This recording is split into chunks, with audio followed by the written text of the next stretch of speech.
حي على الفلاح.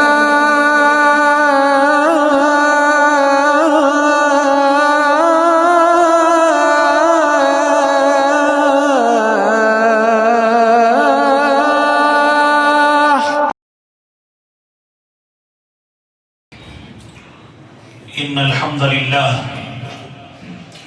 لله نحمده ونستعينه ونستغفره ونعوذ بالله من شرور أنفسنا ومن سيئات أعمالنا من يهده الله فلا مضل له ومن يضلله فلا هادي له وأشهد أن لا إله إلا الله وأشهد أن محمدا عبده ورسوله. يا أيها الذين آمنوا اتقوا الله حق تقاته ولا تموتن إلا وأنتم مسلمون.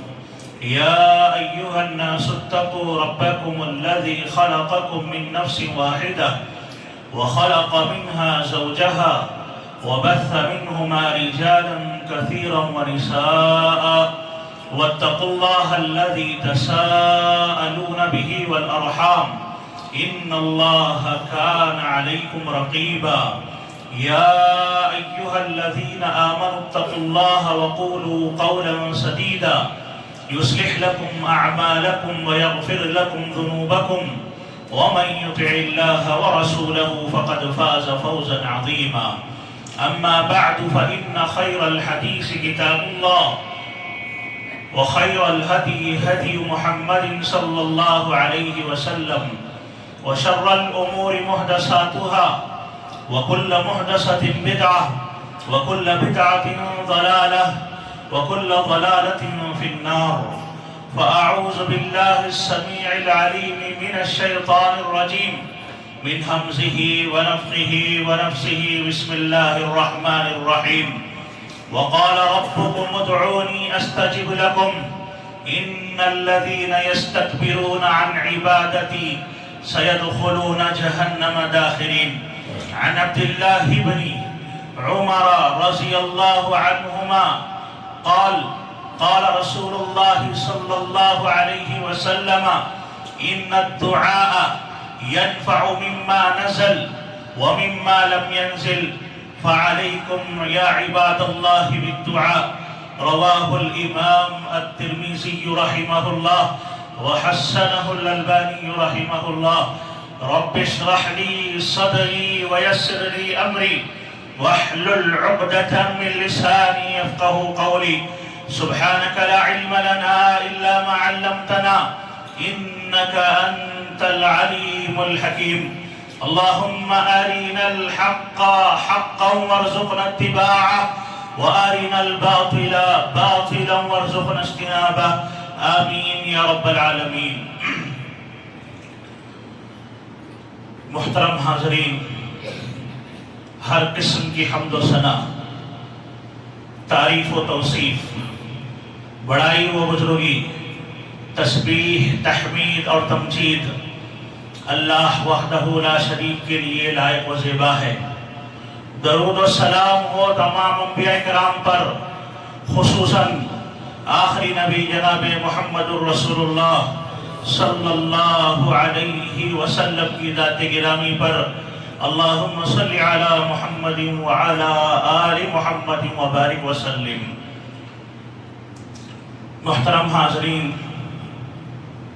خطبہ مسنونہ کے بعد میں نے آپ کے سامنے موضوع کی مناسبت سے سورہ غافر کی آیت نمبر 60 نمبر کی آیت میں نے آپ کے سامنے پڑھی ہے، اور ایک حدیث جس کو امام ترمذی رحمہ اللہ نے اپنی کتاب جامع الترمذی میں، جس کے راوی صحابہ رسول حضرت عبداللہ ابن عمر رضی اللہ تعالی عنہما ہیں، جس کو علامہ البانی رحمہ اللہ نے حسن قرار دیا ہے، وہ روایت میں نے آپ کے سامنے پڑھی ہے. آج کے خطبے کے لیے جس موضوع کا میں نے انتخاب کیا ہے وہ ایک مومن کی زندگی میں دعا کی اہمیت اور دعا کے 4 وہ اہم ترین آداب جس کا خیال کر کے ایک بندہ اللہ رب العالمین کی بارگاہ میں اپنے ہاتھوں کو پھیلاتا ہے اور اللہ تعالیٰ سے خیر کا سوال کرتا ہے اور شر سے اللہ کی پناہ طلب کرتا ہے، تو ان 4 آداب کا خیال کرنے کی وجہ سے اس دعا کے دوران بندے پر اللہ کی رحمت غالب آتی ہے اور اللہ رب العالمین اس بندے کی مانگی ہوئی دعاؤں کو اللہ تعالیٰ قبول کرتا ہے۔ ہم اللہ تعالیٰ سے دعا کرتے ہیں کہ رب العالمین آج کے خطبے میں دعا سے متعلق جتنی باتیں کتاب و سنت کی روشنی میں ہم سنیں گے، اللہ رب العالمین پہلے صحیح معنی میں اس کو کتاب و سنت کی روشنی میں سننے، بولنے والے کو بولنے کی، اور اس کے بعد اللہ تعالی ہم تمام کو عمل کی توفیق نصیب فرمائے، آمین۔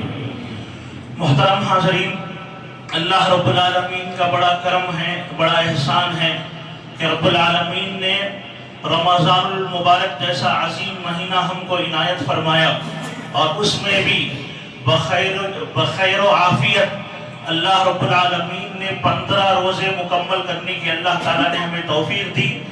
آج 16واں روزہ رکھ کر ہم اللہ تعالیٰ کی بارگاہ میں جمعے کی عبادت کرنے کے لیے اللہ تعالیٰ کی بارگاہ میں تشریف لائے ہیں۔ اللہ سے دعا کرتے ہیں کہ جتنی عبادتیں ان 15 دنوں میں ہم نے کی ہے اللہ تعالیٰ اس کو قبول فرمائے، اور اگلے 15 دن جو باقی رہ گئے ہیں، جو نہایت ہی عظیم ترین دن ہیں، اس میں بھی آخر کے جو 10 دن ہیں جو نہایت ہی عظیم ایام ہیں، وہ راتیں نہایت ہی عظیم راتیں ہیں، جس میں اللہ تعالیٰ نے ایک ایسی رات کو چھپا کر رکھا ہے جو رات کے 1000 مہینوں کی عبادتوں سے بہتر وہ رات ہے۔ اس رات کو اللہ تعالیٰ بندوں کی دعاؤں کو قبول کرتا ہے، اس رات کو اللہ تعالیٰ بندوں کی مغفرت فرماتا ہے، اور ان دنوں میں اللہ کے نبی صلی اللہ علیہ وسلم نے صحابہ کرام کو جس عبادت کو بکثرت انجام دینے کی اللہ کے نبی صلی اللہ علیہ وسلم نے تعلیم دی ہے، وہ عبادت ہے دعا کی عبادت۔ وہ عبادت ہے دعا کی عبادت۔ لیلۃ القدر، قدر والی رات کتنی عظیم رات ہے، اس کی برکات کتنی بڑی برکات ہیں، اس میں کتنا بڑا خیر ملتا ہے۔ اللہ کے نبی نے اس رات میں قیام کرنے کا حکم دیا، قیام اللیل کرنے کا اللہ کے نبی صلی اللہ علیہ وسلم نے حکم دیا، اور اس میں بھی خاص طور پر ام المومنین حضرت عائشہ رضی اللہ تعالیٰ عنہ فرماتی ہیں کہ میں نے اللہ کے نبی صلی اللہ علیہ وسلم سے پوچھا کہ اللہ کے نبی آخری عشرے میں عبادتیں کرنے لگوں اور مجھے ایسا محسوس ہو کہ آج ہی کی رات لیلۃ القدر ہے۔ اللہ اکبر۔ نشانیوں کی روشنی میں جو اللہ کے نبی نے جو نشانیاں بتلائی ہیں، ان نشانیوں کی روشنی میں اللہ کے نبی اگر مجھے یہ پتا چل جائے کہ آج ہی کی رات وہ لیلۃ القدر ہے، تو اللہ کے نبی میں کیا کروں، کیا مانگوں، اللہ سے کیا کروں؟ تو اللہ کے نبی صلی اللہ علیہ وسلم نے کیا فرمایا، عائشہ اگر ایسے تم کو لگنے لگے کہ لیلۃ القدر ہے، قدر والی رات ہے، تو کیا کرنا؟ ایک تو قیام اللیل تو 10 راتیں کرنا ہی کرنا ہے، رمضان بھر کرنا ہی کرنا ہے، لیکن اللہ کی بابرکت سعادتیں جس میں آسمان سے لاکھوں کروڑوں فرشتے اترتے ہیں، اس دن بندوں کی تقدیر سال بھر کی فرشتوں کے حوالے اللہ تعالیٰ کرتا ہے، جس میں خیر بھی لکھا جاتا ہے، شر بھی لکھا جاتا ہے، سال بھر کی تقدیر فرشتوں کے حوالے کی جاتی ہے۔ اللہ کے نبی نے فرمایا عائشہ اگر تم کو ایسے لگنے لگے کہ وہ لیلۃ القدر کی رات ہے، تو ہاتھ اٹھا کر یہ اللہ تعالیٰ سے یہ دعا کر لینا۔ کیا دعا کرنا؟ اللہم انک عفو تحب العفو فاعف عنا۔ اللہ اکبر۔ کہ اے اللہ بے شک تو بڑا معاف کرنے والا ہے، اے اللہ انک عفو تو بڑا معاف کرنے والا ہے، تحب العفو اے اللہ تو معافی کو پسند کرتا ہے، لہٰذا اے اللہ میرے گناہوں کو معاف کر دینا۔ اللہ اکبر۔ دیکھا آپ نے دعا کی کتنی اہمیت ہے کہ ام المومنین پوچھ رہی ہے کیا اہمیت کے ساتھ عمل کروں؟ تو اللہ کے نبی صلی اللہ علیہ وسلم کس عمل کی طرف توجہ دلا رہے ہیں؟ قیام اللیل کے ساتھ خاص طور پر اس ترمذی کی روایت میں اللہ کے نبی نے کیا کہا؟ اللہ کے سامنے اپنے ہاتھوں کو پھیلا دینا اور اللہ سے دعا کرتے جانا اور اپنے گناہوں کی مغفرت طلب کرتے چلے جانا۔ اللہ اکبر۔ تو اس اعتبار سے یہ آخری 10 راتیں اور یہ رمضان کا موقع، اور خاص طور پر ابھی جو ہم حالات دنیا بھر کے دیکھ رہے ہیں، کئی اعتبارات سے دعا کی اہمیت اور عظمت میری اور آپ کی زندگی میں بڑھ جاتی ہے جناب۔ رمضان کا مہینہ سایہ فکن ہے، اللہ تعالیٰ کی رحمتیں اللہ تعالیٰ نچھاور کر رہا ہے۔ اس موسم کو اللہ تعالیٰ نے کیا فرمایا، اللہ کے نبی نے کیا فرمایا؟ اللہ کے نبی صلی اللہ علیہ وسلم نے فرمایا دیکھو عام زندگی میں تم اللہ تعالیٰ کی عبادتیں کرو، لیکن بعض مواقع جیسے رمضان کا موقع ہے یا پھر عشر ذی الحج ہے، یہ ایسے مواقع ہیں اللہ کے نبی صلی اللہ علیہ وسلم نے فرمایا اس میں اللہ کی رحمتوں کی ہوائیں چلتی ہیں، اجر کی ہوائیں۔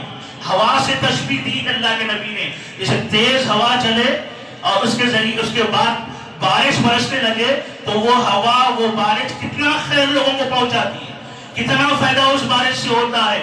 اللہ کے نبی نے فرمایا ان مواقع پر اللہ کی رحمت ہواؤں کی جیسے چلتی ہے۔ اللہ اکبر۔ اللہ بندوں کو بانٹتا ہے کس شکل میں؟ جنت کے عطا کرنے کی شکل میں، جہنم سے معافی کی شکل میں، گناہوں کو معاف کرنے کی شکل میں، دنیا میں بھلائیاں دینے کی شکل میں، آنے والے فتنوں سے بچانے کی شکل میں۔ نہ جانے اللہ کتنے خیرات، کتنی بھلائیاں، کتنی عظمتیں، کتنی بھلائیاں، کتنی مصیبتوں سے نجات اللہ تعالیٰ اس رمضان کے مہینے میں اللہ تعالیٰ بانٹ رہا ہے۔ تو ایسے موقع پر ایک بندے مومن کو اللہ کی بارگاہ میں ٹھہر کر اپنے ہاتھ اٹھا کر ان آداب کا خاص طور پر خیال رکھنا چاہیے کہ بندے کو اللہ تعالیٰ نے بندے سے مطالبہ کیا۔ دیکھیں دعا اللہ تعالیٰ کی عبادت ہے، دعا اللہ تعالیٰ کی عبادت ہے، اور عبادت میں بھی اللہ کے نبی نے کیا فرمایا؟ عبادت میں بھی ساری عبادتوں کا جو نچوڑ ہے وہ دعا۔ کیا مطلب ہے؟ دعا کی دو قسمیں، دعا کی دو قسمیں ہیں، ایک ہے دعائے مسئلہ، دوسری ہے دعائے عبادہ۔ دعائے مسئلہ کیا ہے؟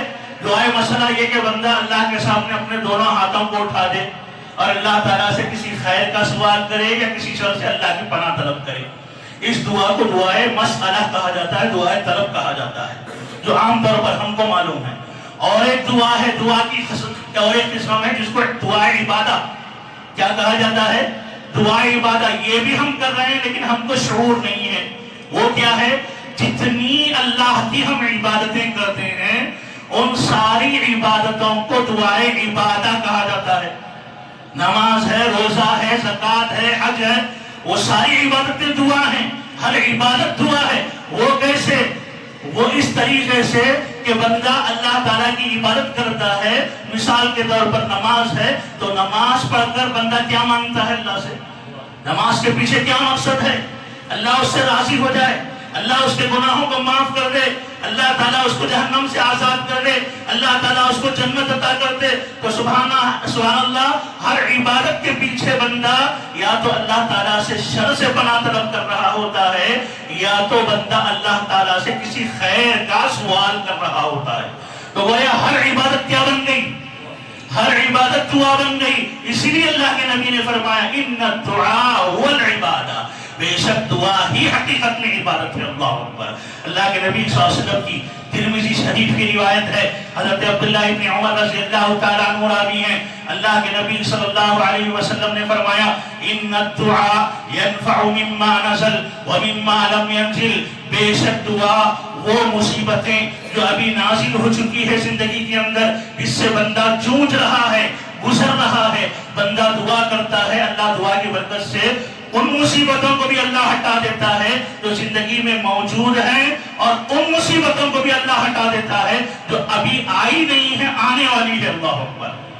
اس دعا کی روشنی میں دیکھیے آج دنیا پر جو حالات منڈلا رہے ہیں، دشمنان اسلام اور مسلمانوں سے کیسی دشمنی کر رہے ہیں، آپ کے سامنے عقل مند آدمی کے سامنے واضح ہیں۔ ہر کوئی دشمنی پر تلا ہوا ہے، ایک ناٹک رچا رکھے ہیں، لیکن مقصد کیا ہے؟ مسلمانوں کو تکلیف پہنچانا، مسلمانوں کے ملکوں کو تکلیف پہنچانا ہے۔ اس کی وضاحت اس بات کو اچھی طریقے سے سمجھ لیجیے، کوئی مسلمانوں کا نہیں ہے اس میں، کوئی اس میں مسلمانوں کا نہیں ہے۔ جو لوگ صحابہ کو گالیاں دینے والے ہیں، جو ام المومنین کو گالیاں دینے والے ہیں، جو ابو بکر کو گالیاں دینے والے ہیں، ابو بکر کو کافر سمجھنے والے ہیں، وہ کبھی مسلمان کے ہمدرد نہیں بن سکتے۔ یاد رکھو، کبھی مسلمان کے ہمدرد نہیں بن سکتے۔ اللہ کے نبی نے کیا فرمایا؟ جو میرے صحابہ کو گالی دے، جو میرے صحابہ کو برا بھلا کہے، فعلیہ لعنت